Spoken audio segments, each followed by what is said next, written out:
ತಾವರಗೇರ ಇಂದಿನ ಸಮಾಜದಲ್ಲಿ ನಾವೆಲ್ಲರೂ ಸಮಾನತೆಯಿಂದ ಬಾಳ್ಬೇಕಾದ್ರೆ ನಾರಾಯಣ ಗುರು, ಭಕ್ತ ಕನಕದಾಸರು, ಬಸವಣ್ಣ ಬಲನವರು, ಮಹಮ್ಮದ್ ಪೈಗಂಬರ, ಸ್ವಾಮಿ ವಿವೇಕಾನಂದರ ಆದರ್ಶಗಳೇ ಮುಖ್ಯ.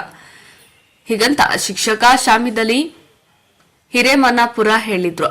ಒಂದು ಜಾತಿಗೆ ಸೀಮಿತ ಮಾಡದೆ ನಮ್ಮ ಜೀವನದಲ್ಲಿ ಅಳವಡಿಸಿಕೊಂಡರೆ ಮಾತ್ರ ಮನುಷ್ಯನ ಜೀವನ ಸಾರ್ಥಕವಾಗುತ್ತದೆ ಎಂದು ಕಾರ್ಯಕ್ರಮದ ಅಧ್ಯಕ್ಷತೆಯನ್ನ ವಹಿಸಿದ್ದ ಶಿಕ್ಷಕ ಶಾಮಿದಲಿ ಹಿರೇಮನ್ನಾಪುರ್ ಮಾತನಾಡಿದರು. ನ್ಯಾಯದ ಹರಿಕಾರ ಎಂದೇ ಬಿಂಬಿತರಾಗಿದ್ದ ಮೊಹಮ್ಮದ್ ಪೈಗಂಬರ್ ಅವರ ಜೀವನದ ಆದರ್ಶಗಳನ್ನು ಪ್ರತಿಯೊಬ್ಬರು ಜೀವನದಲ್ಲಿ ಅಳವಡಿಸಿಕೊಂಡು ಅವರ ತತ್ವಗಳನ್ನು ಪರಿಪಾಲನೆ ಮಾಡುವ ಮೂಲಕ ಸರ್ವಧರ್ಮದವರು ಕೂಡ ಪರಸ್ಪರ ಪ್ರೀತಿ ಸೌಹಾರ್ದತೆಯಿಂದ ಬಾಳಬೇಕಾಗಿದೆ. ಇತ್ತೀಚಿನ ದಿನಮಾನಗಳಲ್ಲಿ ಧರ್ಮ, ಜಾತಿ, ಮತ, ಕುಲಗಳೆಂಬ ಭೇದ ಭಾವ ಹೆಚ್ಚಾಗುತ್ತಿದ್ದು ಇದಕ್ಕೆ ಸ್ವಾರ್ಥ ರಾಜಕಾರಣವೇ ಕಾರಣವಾಗಿದೆ. ಆದರೆ ಇಂದಿನ ಎಲ್ಲಾ ಸಮಾಜದವರು ಕೂಡ ಪರಸ್ಪರ ಪ್ರೀತಿ ಹಾಗೂ ಸ್ನೇಹದಿಂದ ಬಾಳಬೇಕಾಗಿದೆ. ಒಂದು ಧರ್ಮದ ವಿರುದ್ಧ ಎತ್ತಿ ಕಟ್ಟುವ ಕೆಲಸ ಯಾರೇ ಮಾಡಿದ್ರೂ ಅದು ಪಾಪದ ಕೆಲಸವಾಗಿದೆ ಎಂದು ಮೊಹಮ್ಮದ್ ಪೈಗಂಬರ್ ಅವರು ಹೇಳಿದ್ರು. ಮನುಷ್ಯ ಜಾತಿ ಒಂದೇ, ಹಿಂದೂ, ಮುಸ್ಲಿಂ, ಬೌದ್ಧ, ಸಿಖ್ ಎಂದು ನಾವು ಪರಿಗಣಿಸದೆ ಪ್ರತಿಯೊಂದು ಧರ್ಮವು ನಮ್ಮ ಧರ್ಮ ಎಂದು ತಿಳಿಯಬೇಕಾಗಿದೆ. ಇತ್ತೀಚಿನ ದಿನಮಾನಗಳಲ್ಲಿ ನಡೆಯುತ್ತಿರುವ ಬೆಳವಣಿಗೆಗಳನ್ನು ಗುರುತಿಸಿದಾಗ ದೇವರನ್ನ ನಾವು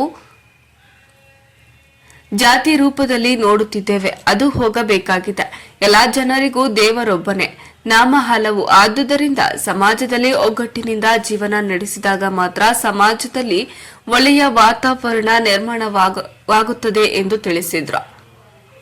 ನಂತರ ಸರ್ವಧರ್ಮದ ಜನಾಂಗಕ್ಕೂ ಸಮಾನ ನ್ಯಾಯ ನೀಡುವಲ್ಲಿ ಸಮಾನತೆ ಸಾರಿದ ಮಹಾನ್ ವ್ಯಕ್ತಿಗಳಲ್ಲಿ ಮೊಹಮ್ಮದ್ ಪೈಗಂಬರ್ ಕೂಡ ಒಬ್ಬರು ಆಗಿದ್ರು. ಹೀಗಂತ ಸಿದ್ಧಾರೂಢ ಮಠದ ಅಭಿನವ ಸಿದ್ಧಾರೂಢ ಮಹಾಸ್ವಾಮಿಗಳು ಹೇಳಿದ್ರು.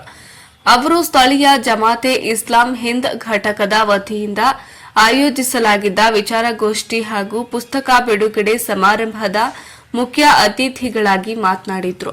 ಪ್ರತಿಯೊಂದು ಧರ್ಮದಲ್ಲೂ ಅವರದ್ದೇ ಆಚರಣೆಗಳು ಇರುತ್ತದೆ. ರಾಜರ ಕಾಲದಲ್ಲಿ ಹಲವಾರು ಯುದ್ಧಗಳು ಆಗಿದೆ. ಆ ಯುದ್ಧಗಳಲ್ಲಿ ಭೂಮಿ, ವಜ್ರ, ಬೆಲೆ ಬಾಳುವ ಆಭರಣಗಳನ್ನ ಮಾತ್ರ ಗೆದ್ದುಕೊಂಡು ಹೋದ್ರೆ ವಿನಃ ಅವರವರ ಜ್ಞಾನವನ್ನ ಯಾರೂ ಕಸಿದುಕೊಂಡು ಹೋಗಿಲ್ಲ. ದೇವನೊಬ್ಬ, ನಾಮ ಹಲವು.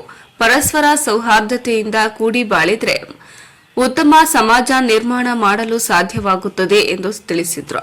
ಇದೇ ಸಂದರ್ಭದಲ್ಲಿ ಜಮಾತ್ ಇಸ್ಲಾಂ ಹಿಂದ್ ಅಧ್ಯಕ್ಷ ಮೌಲಾನಾ ರಫಿ ಉಲ್ಲಾ, ಮಸೀದಿಯ ಅಧ್ಯಕ್ಷರಾದ ಫಯಾಜ್ ಸಾಬ್ ಮುಲ್ಲಾ ಉಪಸ್ಥಿತರಿದ್ದರು. ಪ್ರಾಸ್ತಾವಿಕವಾಗಿ ಜಿಲ್ಲಾ ಸಂಚಾಲಕ ದಿಲಾವರ ಅಂಬರ್ ಸಾಬ್ ಮಾತನಾಡಿದ್ರು ಹಾಗೂ ಎಂಡಿ ರಫೀಕ್ ಕಾರ್ಯಕ್ರಮದ ನಿರೂಪಣೆಯನ್ನ ಮಾಡಿ ವಂದಿಸಿದ್ರು.